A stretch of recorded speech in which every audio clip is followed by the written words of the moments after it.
নমস্কার বন্ধুরা, টুসির রান্নাঘরে আপনাদের সবাইকে স্বাগত। আজকে নিয়ে এসেছি ছোলার ডালের একটি রেসিপি। আমরা তো ছোলার ডাল অনেক রকমভাবে খেয়ে থাকি। আজকে চেষ্টা করছি শীতে নানা রকম সবজি দিয়ে ছোলার ডালটা তৈরি করা একটু অন্যরকম সাথে। চলুন বন্ধুরা দেখে নেওয়া যাক। এখানে ছোলার ডালটাকে একটু সেদ্ধ করে নিয়েছি আগে থাকতে, একটু লবণ দিয়ে 1 চামচের 4 ভাগের 1 ভাগ মতো লবণ দিয়ে আমি একটা সিটি মেরে পুরো সেদ্ধ করে নিয়েছি ছোলার ডালটাকে। আর এখানে নিয়েছি কিছু সবজি, নিয়েছি টমেটো, গাজর, কড়াইশুঁটি আর ফুলকপি। এদিকে গ্যাস জ্বালিয়ে এটা কড়াই বসিয়ে দিয়েছি, কড়াইয়ের মধ্যে দিয়ে দিয়েছি একটু সর্ষের তেল। তেলটা গরম হয়ে যাওয়ার পর এর মধ্যে কপিটাকে দিয়ে একটু হালকা করে ভেজে নেব। তবে আমি এখানে কপিটা কিন্তু গরম জল দিয়ে খুব ভালোভাবে ধুয়ে নিয়েছি। আপনারা যদি চান ফুলকপিটাকে একটু ভাপিয়েও নিতে পারেন। এবার তেলের মধ্যে দিয়ে 2 থেকে 3 মিনিট একটু হালকা করে ভেজে নেব।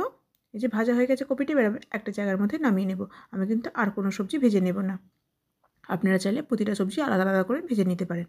আবার কড়াইয়ের মধ্যে দিয়ে দিলাম একটু সর্ষের তেল। এখানে 2 চামচ মতো সর্ষের তেল দিয়েছি।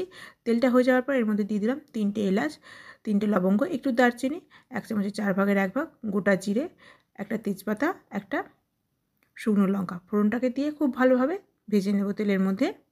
যখন ফোড়ন থেকে একটা সুন্দর গন্ধ বেরোবে তখন গ্যাসটাকে লো ফ্লেমে দিয়ে এর মধ্যে দিয়ে দেবো কেটে নেওয়া টমেটো। আমি এখানে একটা মাঝারি সাইজের টমেটো নিয়েছি। টমেটোটাকে তেলের মধ্যে দিয়ে একটু হালকা করে ভেজে নেব। খুব বেশি ভাজার দরকার নেই, 1 থেকে 1.5 মিনিট সময় ধরে ভেজে নিয়েছি। যখন টমেটোটা এরকম ভাজা হয়ে যাবে তখন গ্যাসটাকে লো ফ্লেমে দিয়ে এর মধ্যে আমি কিছু মশলা অ্যাড করব।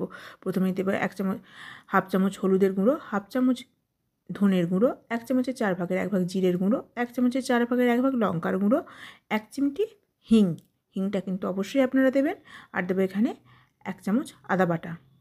গ্যাসটাকে লো ফ্লেমে দিয়েই মশলাটাকে একটু তেলের সাথে কষিয়ে নেব। আপনারা চাইলে কিন্তু হিংটা এইভাবে দিতে পারেন, বা তেলের সঙ্গে যখন আমি ফোড়ন দিলাম গোটা জিরে সেই সঙ্গে হিংটাও দিয়ে দিতে পারেন সেই সময়, তাহলে কিন্তু স্বাদটা ভালো হয়। তবে এইরকম সময় একবার তেলের মধ্যে হিংটা না দিয়ে মশলার সাথে হিংটা দেবেন, তাহলে কিন্তু স্বাদটা আরও ভালো হয়। যাই হোক, মশলাটাকে খুব ভালোভাবে কষানোর জন্য আমি একটু জল দিয়ে মশলাটাকে খুব ভালোভাবে কষিয়ে নিয়েছি একটু সময় ধরে। যখন মশলা থেকে তেল ছেড়ে যাবে তখন আমি ভেজে নেওয়া ফুলকপি, গাজর, একটু কড়াইশুঁটি আর একটু দিয়ে দিয়েছি এর মধ্যে কিশমিশ। আপনারা চাইলে কাজুও দিতে পারেন। দিয়ে মশলার সাথে খুব ভালোভাবে একটু কষিয়ে নেব। মশলার সাথে একটু ভালোভাবে মিশিয়ে নেওয়ার পর এর মধ্যে আমি দিয়ে দেবো স্বাদ অনুযায়ী লবণ। এখানে প্রায় আমি 1/2 চামচের একটু বেশি লবণ দিয়েছি। লবণটা দিলে কি তেল ওই যে সবজি থেকে একটু জল ছাড়বে, ওই জলের মধ্যে সবজিটা কিন্তু পুরোপুরি সেদ্ধ হয়ে যাবে আর মশলার সাথে খুব ভালোভাবে কষানো হয়ে যাবে। এবার গ্যাসটাকে লো ফ্লেমে করে চাপা দিয়ে এটা 2 থেকে 3 মিনিট সময় ধরে একটু ভালো করে ভেজে নেব সবজিটাকে। এই সবজিটা ভাজা হয়ে গেছে, এবার আমি এর মধ্যে সেদ্ধ করে নেওয়া ডালটাকে দিয়ে দেব।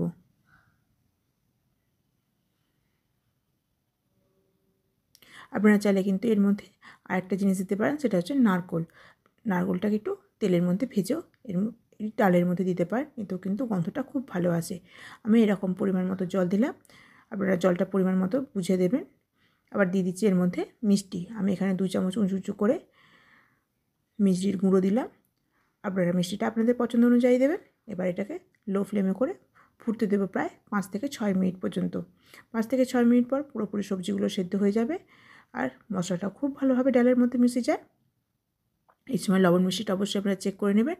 দিয়ে দিলাম 1 চামচের 4 ভাগের 1 ভাগ গরম মশলা গুঁড়ো আর 1/2 চামচ মতো ঘি। গ্যাসটাকে বন্ধ করে দিলাম আর একটু নাড়াচাড়া করে এটা চাপা দিয়ে দেবো 2 থেকে 3 মিনিটের জন্য, যাতে এই ঘিয়ের গন্ধটা খুব ভালোভাবে ডালের মধ্যে মিশে যায়। এবার এটা নামানো একটা জায়গার মধ্যে আমি নামিয়ে নেব। এটা লুচি, রুটি, পরোটা 2-3টের সাথে খেতে কিন্তু ভীষণই ভালো লাগে।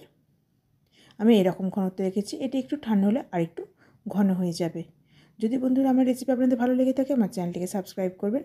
দেখা হবে নতুন কোনো ভিডিও নিয়ে।